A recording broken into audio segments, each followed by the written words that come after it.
کہ اللہ مسبب الاسباب ہے، وہ اسباب کا پابند نہیں ہے، وہ اسباب کا محتاج نہیں ہے، اسباب اس کے محتاج ہیں۔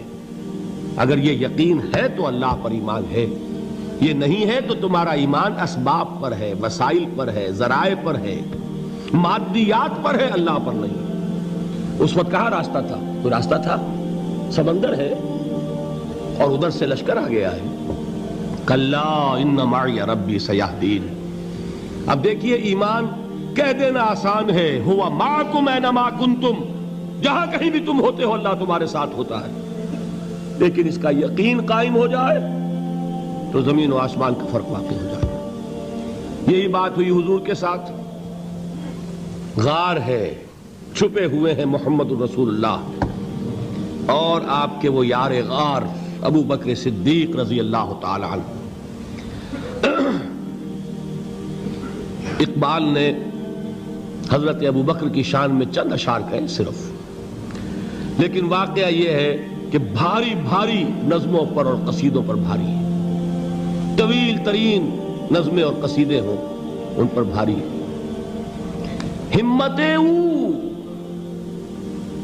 ابو بکر کی ہمت جو ہے، کشت ملت را جو ابر، جیسے بارش سے کھیتی اپجتی ہے، ابو بکر کی ہمت اور عزیمت اس امت کو اسی طرح سینچنے والی ہے۔ ثانیے اسلام و غار و بدر و قبر، وہ دوسرے تھے اسلام میں، دوسرے پہلے کون تھے؟ انا اول المومنین، حضور فرماتے ہیں سب سے پہلا ایمان لانے والا میں، دوسرے ابو بکر۔ ویسے ہمارے ہاں یہ چلتا ہے اختلاف، حضرت علی پہلے ہیں کہ حضرت ابو بکر پہلے ہیں، لیکن اس میں بڑی خوبصورت تطبیق قائم کی ہے علماء نے اور بہت صحیح ہے۔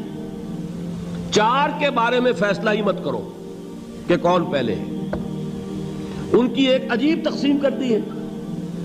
آزاد مردوں میں، بالغ مردوں میں سب سے پہلے ابو بکر، بچوں میں سب سے پہلے علی، خواتین میں سب سے پہلے خدیجہ، اور غلاموں میں سب سے پہلے زید ابن حارثہ۔ بڑی پیاری تقسیم ہے، یہ چاروں ہی پہلے ہیں، ہر ایک کے لیے اولیت ہے۔ اور واقعہ یہ ہے کہ اگر زمانی اعتبار سے تعین ہوگا تو پہلے خدیجۃ الکبریٰ آئیں گی رضی اللہ تعالی عنہ، کسی اور سے بات کرنے کی نوبت بعد میں آ سکتی ہے، پہلے تو اہلیہ محترمہ سے بات ہوئی، آتے ہی پہلی وحی ہوئی ہے، ابھی تبلیغ کا حکم نہیں تھا، کس کو بتایا واقعہ؟ ابھی اپنی نبوت کی تبلیغ کا تو حکم ہی نہیں آیا، واقعہ کس کا ہے؟ وہ خدیجہ کا ہے۔ جب کہا ہے کہ خشیت علی نفسی، مجھے اپنی جان کا اندیشہ ہے، تو کیا جواب دیا خدیجہ نے رضی اللہ تعالی عنہا؟ وہ صدیقۃ الکبریٰ ہے، صدیقات جو ہے خواتین ان میں چوٹی پر خدیجۃ الکبریٰ ہے رضی اللہ تعالی عنہا، اور صدیق جو مرد ہیں ان میں صدیق اکبر ہے ابو بکر صدیق رضی اللہ تعالی عنہ، لیکن صدیقات میں چوٹی پر۔ جب حضور نے فرمایا خشیت علی نفسی، کیا فرمایا؟ کیا عرض کیا؟ کیسے تسلی دی؟ نہیں نہیں، اللہ آپ کو ضائع نہیں کرے گا، آپ غریبوں کے ہمدرد ہیں، آپ مساکین کے تکالیف رفع کرنے والے ہیں، آپ بیواؤں کی سرپرستی کرتے ہیں، آپ مسافروں کی خدمت کرتے ہیں، اللہ آپ کو ضائع نہیں کرے گا۔ یہ یقین ہے اس خاتون کے اندر۔ خیر وہ ایک علیحدہ بات ہو جائے گی۔ میرے دل پر حضرت خدیجہ رضی اللہ تعالیٰ عنہ کی شخصیت کا بڑا گہرا نقش ہے، جو وہ کوئی اور ہی وقت اور موقع ہوا تو بیان ہوگا۔ بہرحال اقبال نے ایک مصرے میں جو چار اولیتیں جمع کر دی ہیں، ہمتیں کشت امت را چو ابر، ثانی اسلام و غار و بدر و قبر۔ اسلام میں حضور کے بعد پہلے کون؟ ابو بکر۔ غار میں حضور کے ساتھ کون؟ ابو بکر۔ بدر کی رات اللہ کا رسول سربسجود وہ جھاڑ، وہ گھاس پھوس کی جو جھوپڑی بنائی گئی تھی، اور وہاں تلوار ننگی لے کر پہرا دینے والا کون؟ ابو بکر۔ اور اس حجرہ عائشہ میں محمد کے بعد سب سے پہلے دفن ہونے والا کون؟ ابو بکر رضی اللہ تعالی عنہ صلی اللہ علیہ وسلم۔ وہ وہ جو معاملہ میں سنا رہا تھا غار ثور کا، حضرت ابو بکر بھی حضور کے خیال سے لرز گئے ہیں۔ آپ کو یاد ہوگا کہ جا کر پہلے تمام جتنے سوراخ تھے انہیں بند کیا ہے، ایک سوراخ رہ گیا تھا جس کو بند کرنے کے لیے کوئی کپڑا نہیں تھا، وہاں اپنی ایڑی رکھی ہے، تب کہا ہے حضور سے تشریف لائیے، اور اپنے زانو پر حضور کو لٹایا ہے، اور وہاں کسی موذی جانور نے کاٹا ہے، حضور کی آنکھ لگ گئی تھی، اس وقت اس بل کے اندر جو بھی بچھو ہے کیا ہے واللہ عالم اس نے کاٹا ہے، اس کی تکلیف کی وجہ سے ابو بکر کی آنکھوں سے آنسو ٹپک گئے، حضور کے چہرے مبارک پر پڑے ہیں، تو حضور جاگے ہیں، معاملہ کیا ہے؟ ایڑی نہیں ہٹائی وہاں سے، مبادا وہ جانور وہاں سے نکل کر محمد الرسول اللہ کو کوئی گزن پہنچا دے، ابو بکر کی ایڑی ہے، جس طرح چاہے کھا لے، ختم کر دے، جان نکل جائے تب کوئی آنچ آئے محمد پر تو آئے، لیکن جیتے جی نہیں۔ وہ ہے ابو بکر حضور کے خیال سے، اس وقت حضور نے پھر اپنا لعاب دہن لگایا ہے، اور اس سے پھر آپ کی تکلیف ختم ہوئی۔ جیسے خیبر میں حضرت علی کی آنکھ دکھ رہی تھی، اس کو جو شفا حاصل ہوئی ہے وہ بھی حضور کے لعاب دہن سے ہوئی۔ تو بہرحال اس وقت انہوں نے کہا ہے کہ اے نبی یا رسول اللہ، اگر اس وقت ان میں سے کسی نے غیر ارادی طور پر بھی اپنے قدموں کی طرف جھانک لیا تو پکڑے جائیں گے۔ کیا جواب تھا اللہ کے رسول کا؟ لا تحزن ان اللہ معنا، اللہ ہمارے ساتھ ہے، کیوں گھبراتے ہو ابو بکر؟ یہ ہے ایمان باللہ، میرا مالک اللہ، میرا رازق اللہ، میرا محافظ اللہ، میرا مددگار اللہ، میرا پشت پناہ اللہ، میرا دوست اللہ۔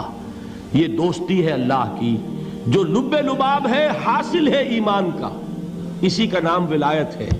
اولیاء اللہ کے سروں پر سینگ نہیں ہوتے، جس کے دل میں ایمان راسخ ہو چکا ہو وہی اللہ کا ولی ہے، جسے اللہ پر یقین ہو چکا ہے وہی اللہ کا ولی ہے، جسے یقین ہے اللہ میرے ساتھ ہے، میرا مددگار، میرا پشت پناہ، میرا ساتھی، میرا دوست، میرا محبوب، میرا محب۔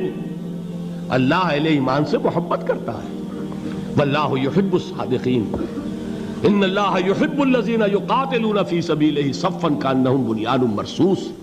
اللہ محبت کرنے والا، اہل ایمان محبوب، اور اہل ایمان محبت کرنے والے اللہ محبوب۔ والذین آمنوا اشد حبا للہ۔ آپ تصور کیجئے جسے یہ رشتہ ایمان یا رشتہ ولایت حاصل ہو جائے، الا ان اولیاء اللہ لا خوف علیہم ولا هم یحزنون، آگاہ ہو جاؤ، اللہ کے دوستوں کے لیے نہ کوئی خوف ہے نہ کوئی حزن ہے۔ اور میں بیان کر چکا تھا، خوف اور حزن کے خاتمے ہی کا نام امن ہے۔ زوال خوف، زوال حزن، یہ خوف اور حزن کیوں آتے ہیں بار بار؟ اللہ تخافوا ولا تحزنوا، دونوں آ گئے، الا ان اولیاء اللہ لا خوف علیہم ولا هم یحزنون، پھر وہی دو۔ وہ کیوں ہے؟ خوف ہوتا ہے کسی مستقبل کی بات کا، یہ نہ ہو جائے، وہ نہ ہو جائے، یہ نقصان نہ پہنچ جائے، یہ تکلیف نہ ہو، یہ غضب نہ آ جائے، خوف ہے مستقبل سے۔ حزن ہے یہ کیوں ہوا، یہ نہیں ہونا چاہیے تھا، یہ میرا فلاں چیز میرے ہاتھ سے جاتی رہی ہے، فلاں موقع نکل گیا، اب بیٹھے ہوئے ہیں اندر ہی اندر کڑ رہے ہیں، صدمہ ہے اور رنج ہے۔ اور جو اللہ پر ایمان رکھتا ہے وہ جانتا ہے ما اصاب من مصیبت فی الارض ولا فی انفسکم الا فی کتاب من قبل ان نبرأها ان ذلک علی اللہ یسیر لکی لا تعصوا علی ما فاتکم ولا تفرحوا بما آتاکم واللہ لا يحب كل مختال فخور۔ اس زمین میں یا تمہاری جانوں میں کوئی تکلیف، کوئی مصیبت نہیں آ سکتی سوائے اس کے کہ جو اللہ نے لکھ دی ہو، اس سے پہلے کہ وہ ظاہر ہو۔ جس کو یہ حقیقت معلوم ہو گئی اس کو یہ طرز عمل اختیار کرنا چاہیے، جو چیز چھن جائے، جاتی رہے، چھوٹ جائے، اس پر افسوس نہ کرو۔ کس نے چھینی؟ دوست نے۔ دوست کے فیصلے پر شکایت، دوستی کو بٹا لگا رہے ہو، سرے تسلیم خم ہے جو مزاج یار میں آئے۔ اگر دوستی ہے تو پھر تو تمہیں گردن جھکانی چاہیے کہ ہر چہ ساقی ماریخت عین الطافست، جو بھی میرا ساقی میرے پیالے میں ڈال دے اس کا کرم ہے، جو اس کی طرف سے آئے اس پر کوئی رنج نہیں، کوئی صدمہ نہیں، کوئی غم نہیں، کوئی شکایت نہیں، کوئی شکوہ نہیں، اور جو ہوگا وہ اس کے اذن کے بغیر نہیں ہوگا۔ اور اس کا اذن ہوگا تو یقیناً میرے لیے خیر ہی خیر ہے، چاہے وہ ناگوار شے ہو، بظاہر مجھے اچھی نہ لگ رہی ہو، میری شارٹ سائٹڈنس میں مجھے وہ نظر آ رہی ہے کہ میرے لیے بری ہے، لیکن قرآن نے کہا ہے عسیٰ ان تکرہوا شیئا وہو خیر لکم وعسیٰ ان تحبوا شیئا وہو شر لکم واللہ یعلم وانتم لا تعلمون۔ ہو سکتا ہے تم کسی چیز کو ناپسند کرو درحال ہے کہ اسی میں تمہارا خیر ہو، اور ہو سکتا ہے تم کسی چیز کو پسند کرو درحال ہے کہ اس میں تمہارا شر ہو۔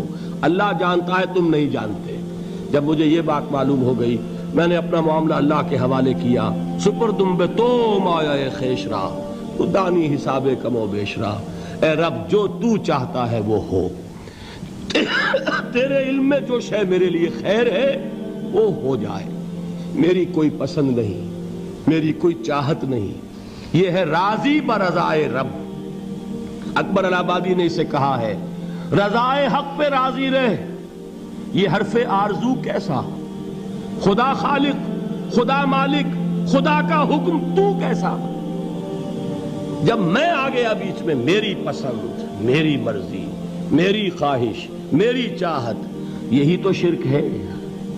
ما شاء اللہ کان وما لم یشاء لم یکن، جو اللہ نے چاہا وہ ہوا، جو اس نے نہیں چاہا نہیں ہوا، اختیار اس کا ہے، میرا تو نہیں۔ رضائے حق پہ راضی رہ، یہ حرف آرزو کیسا، خدا خالق، خدا مالک، خدا کا حکم تو کیسا۔